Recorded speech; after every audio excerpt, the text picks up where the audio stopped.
Having lost my parents in a tragic accident and growing up in an orphanage, life seemed devoid of purpose, and the motivation to move forward was elusive.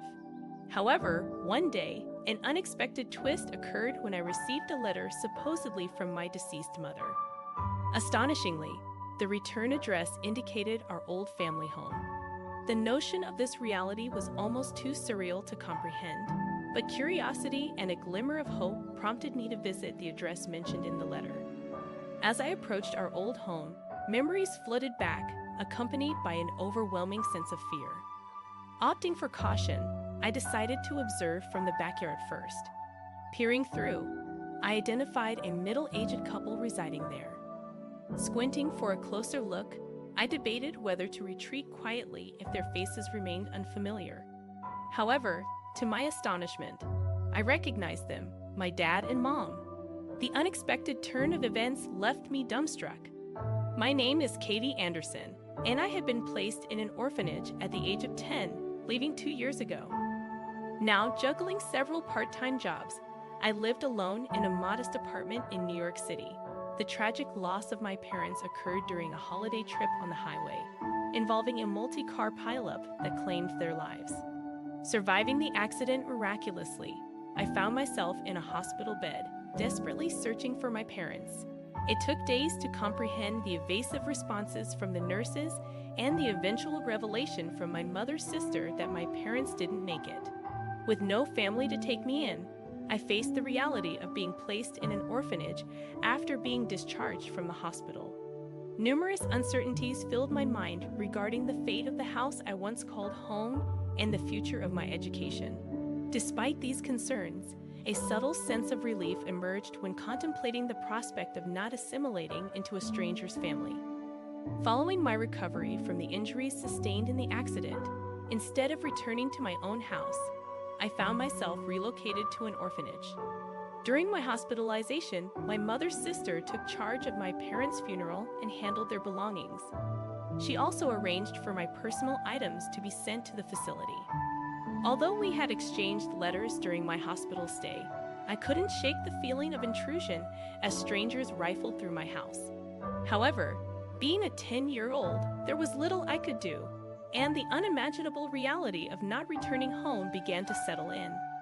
Yearning for answers, I grappled with the inability to express my feelings or find someone to inquire from. Life unfolded without my input, and I felt like a mere bystander carried along by the currents of fate. Upon transitioning to the orphanage, periodic letters from my mother's sister arrived, inquiring about my well-being and if I needed anything. Initially, I responded, but as time passed, I ran out of things to say, and gradually I ceased replying. My mother's sister, someone I had never met while my parents were alive, seemed like a stranger. Being cared for by someone who felt distant meant little to me, and our correspondence became a burdensome routine. Perhaps sensing my detachment, the letters from my mother's sister dwindled over the years. By the time I was ready to leave the orphanage, I had nearly forgotten about the letters, and our once distant relationship had become even more estranged. It seemed as if I was abandoned in an unfamiliar world, spending my days within the confines of the orphanage. During my hospitalization, the funeral proceeded without me, and I found myself at the facility without ever returning home. Consequently, no matter how much time passed, the surreal nature of it all refused to dissipate. The persistent question lingered in my mind: why am I here? This sense of alienation I felt during my formative years evolved into a profound loneliness as I grew older. With nothing left, I struggled to find purpose or motivation. Graduating high school and leaving the facility to enter the workforce only deepened my isolation. I couldn't fit in with my colleagues, and the differences in the work environment prompted me to quit almost immediately.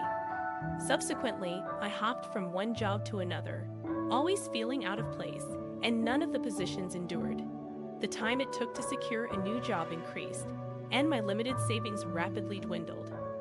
Barely scraping by with day labor jobs, I often contemplated the meaning of living in such profound loneliness. The idea of leaving my apartment and living on the streets crossed my mind multiple times, but I always hesitated, knowing that such a decision would devastate my parents if they were aware. One exhausting day in the monotony of my routine, I received a call notifying me that a letter addressed to me had arrived at the orphanage where I once resided. Out of guilt for my quick job changes, I had been avoiding any association with the facility and planned to have them discard the letter without reading it. However, the moment I learned who sent it, I felt a shock akin to being hit with a hammer. Astoundingly, the letter was from my mother, whom I believed had died in an accident when I was 10. Overwhelmed by conflicting emotions, I immediately headed to the facility to retrieve the letter. My mind was in turmoil since that unexpected call, as the fact of my parents' supposed demise at the age of 10 remained an unchangeable truth. Despite my efforts to ground myself and face reality, the impossible hope that there might be a mistake with the letter persisted against my better judgment. If my mother was truly alive, why had she left me in the facility all these years? What was her purpose in sending a letter now, after such a prolonged absence? As the train rocked me on my way to the facility, these questions plagued my mind, but I couldn't find any satisfactory answers or sort out my emotions until the very end. Joy, doubt, anger, and sadness swirled in my head, creating a chaotic mix of emotions. By the time I arrived at the facility after an hour-long journey, my mind was blank from overthinking. I muttered to myself, trying to reassure and prepare myself for whatever lay ahead. When I collected the letter from the office, I stared intently at the familiar handwriting on the envelope, confirming it was indeed my late mother's. With trepidation, I opened the envelope to find 3 letters adorned with illustrations of a character I cherished at the age of 10. The first letter, addressed to Katie on her 20th birthday, unfolded with the soft, somewhat curly handwriting of my mother, evoking aching nostalgia and welling tears. The letters overflowed with memories from my birth until age 10, along with my mother's hopes and imaginings of how I might grow in the next decade. It was unmistakably her. Trying not to get the letters wet from my tears, I looked up at the ceiling repeatedly, but the tears continued to flow, staining the paper. After reading the letters, I thanked the facility staff and promptly left, my mind still in turmoil and not in a state to talk to anyone. On the train home, I reread the letters multiple times, desperately seeking clarity. Eventually, I concluded that these letters were written before the accident. I remembered writing a letter to my mother on my 10th birthday, expressing my appreciation. It seemed she had combined her recollections of that day with her hopes for the next decade. The question remained, who sent it? The first person I thought of was my mother's sister, but the return address was our old home, not her own. Considering our lack of contact, it seemed unlikely she would send the letter in my mother's name. I drew a blank on who else it could be. Despite the confusion, the motherly warmth in the letter brought both happiness and uncertainty. Exhausted from pondering, I stashed the letter in a drawer, attempting to resume my usual life. However, the existence of the letter continued to nag at me as the days passed. Contemplating throwing it away, I couldn't bring myself to do it. Instead, I considered meeting the mysterious sender, as I didn't have much to lose. Perhaps, just maybe, they could provide assistance in my life.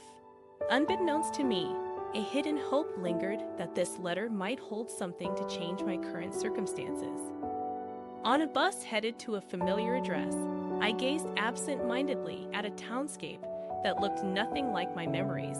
The changes were drastic. Fields and woods replaced by a shopping mall and houses.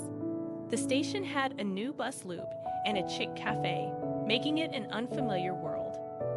Upon reaching the address, I turned a street corner and was greeted by a residential area that had barely changed from 10 years ago. The sight instantly pulled me out of the colorless, hazy world and transported me back to the vibrant world from a decade ago. It was the town I used to live in, and further down the road was our family home. Without realizing it, I found myself running toward the house, filled with a peculiar sense of relief, like a school kid returning home or a long-lost child. At the end of my mad dash stood my beloved home, just as I remembered it. Indeed, the letter had been sent from this very place. However, when I reached the front of the house, I found myself unable to muster the courage to ring the doorbell.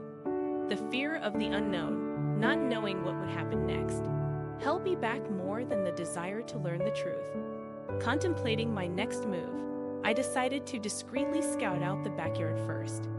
Feeling slightly uncomfortable, like a thief, I peeked into the garden. On the balcony, I observed a middle-aged couple preparing to sunbathe. The man appeared to be in a wheelchair. To ascertain if I knew them, I continued to discreetly observe. Amidst their soft-spoken conversation, for a brief moment, the couple looked in my direction. The instant I saw their faces, I couldn't help but exclaim aloud, "What? Dad? Mom? You're kidding, right?" Frozen in surprise, the man in the wheelchair noticed me. "Katie, is that you, Katie?" He murmured my name, suddenly crying out loud. Overwhelmed by the shocking turn of events, I too was paralyzed. The woman, sensing something amiss, rushed out to the balcony in a panic. She ran straight to the man in the wheelchair, trying to comfort him. While sobbing, the man pointed towards me and seemed to be explaining something to the woman. She stared intently at me, then suddenly smiled and said, "You're Katie, right? I have something to talk about. Can you come in?" She invited me into her home. Though I couldn't grasp the situation, I had many questions too. I silently nodded and was ushered into the living room from the front door. During the introductions that followed, I learned the woman's name was Irene, and the man in the wheelchair was, as I suspected, my father Andrew. Furthermore, the two of them were married and apparently lived in this house alone as a couple. According to Irene, my father had been in a severe accident and had been in a critical condition hovering between life and death. I was told I should have been informed about this when I was 10, but I didn't remember it at all. When I told Irene this, she asked, "How was it explained to you?" I replied that my mother's sister had told me he was in a desperate condition with no hope of survival. But on reflection, it seemed I only heard that my mother had passed away. Irene helped me reconcile my memories with the truth for hours on end. As a result, I realized I'd made a massive misunderstanding. After the accident, the 10-year-old me, unable to comprehend my father's unconscious state, had felt rejected by him since he never came to see me. When I was 10, I believed that Daddy never came to see me because he was angry. I thought he was mad because I had insisted on going to the water park, and somehow that desire led to Mom's death. This belief, fueled by my own sense of guilt, transformed into the memory that both my parents had died in the accident. Irene tried to console me, suggesting that young Katie found it less painful to believe that both parents had passed away than to think her father hated her. While I appreciated Irene's attempt to comfort me, a question lingered. One I feared to ask but knew I would regret forever if I didn't. Taking a deep breath, I asked Irene why my father didn't come to get me. Irene exchanged glances with my father, and without saying anything, he nodded. Irene began to explain the situation at the time.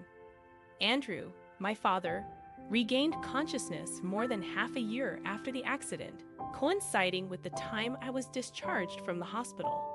It took him several more months to fully grasp the situation. Irene explained the difficulty of waking up feeling like he had just slept one night, only to realize half a year had passed. Additionally, post-accident complications left him with disabilities affecting his memory, speech, and body. The doctors had told him that returning to his original life was impossible. Initially, my mother's sister, believing his recovery was hopeless, proceeded with plans to place me in a care facility as scheduled. When I came to, nothing was left, and I painfully realized the length and importance of the time I'd lost while I was out. According to Irene, after being discharged, my father went directly to the disability facility where she worked. There were times he wanted to see me but couldn't articulate it. Simultaneously, he began to mentally grasp the death of my mother, Safia.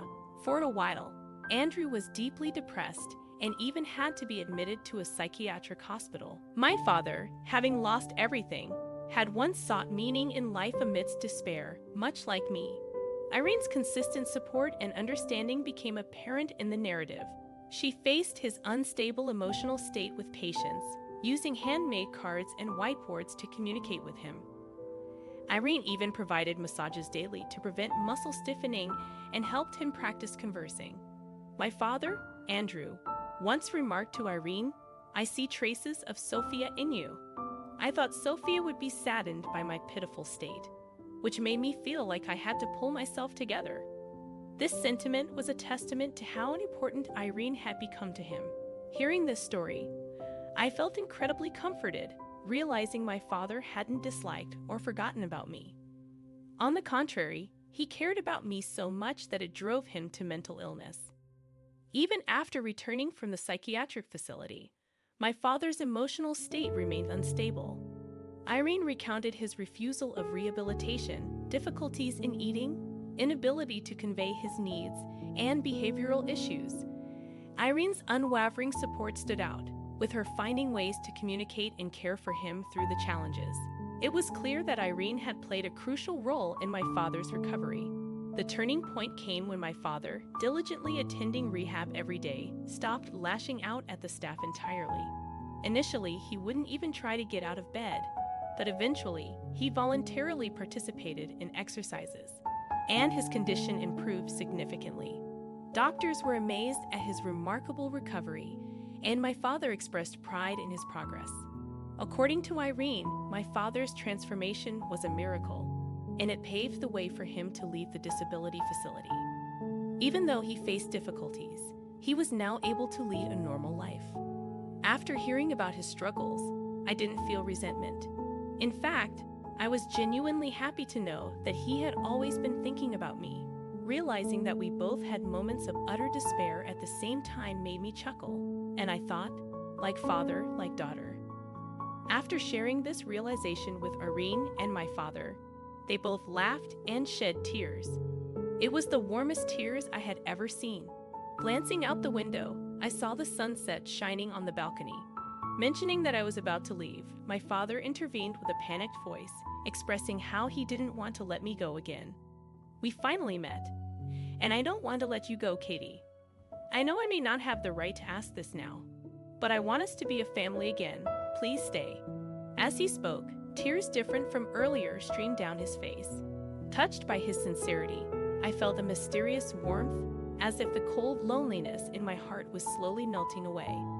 Despite my genuine happiness at my father's invitation, I couldn't shake the fear of potentially ruining the happiness he currently had with Irene.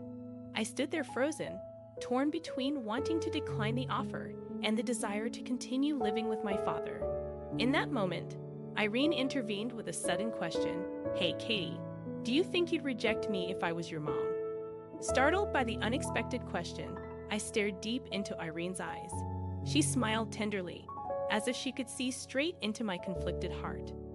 Her generous care and attention were so much like my real mother that it felt as if my real mother was pushing me forward. With the courage found in that moment, I replied, "If you'll have me, I'd love to be a part of this family." Shouting my answer, my father's face lit up with joy, almost toppling over from his wheelchair with excitement. Seeing him like that, I laughed heartily for the first time in a decade. Finally, I felt I had found a place where I belonged in the world. Half a year has passed since then. I'm now fervently preparing to pursue my dream of becoming a flight attendant, with plans to have the interview next year. Before coming back here, I lacked motivation and had given up thinking about my dreams and my future. However, after reuniting with my father, my mother's letter guided me once more. The last line of the letter read, "What are you up to now? Did you become the flight attendant you always dreamed of? No matter what the future holds, know that your mom is cheering you on." With my mother's loving words in my heart, I decided to chase after my dreams and look forward to spending peaceful days with my father and Irene.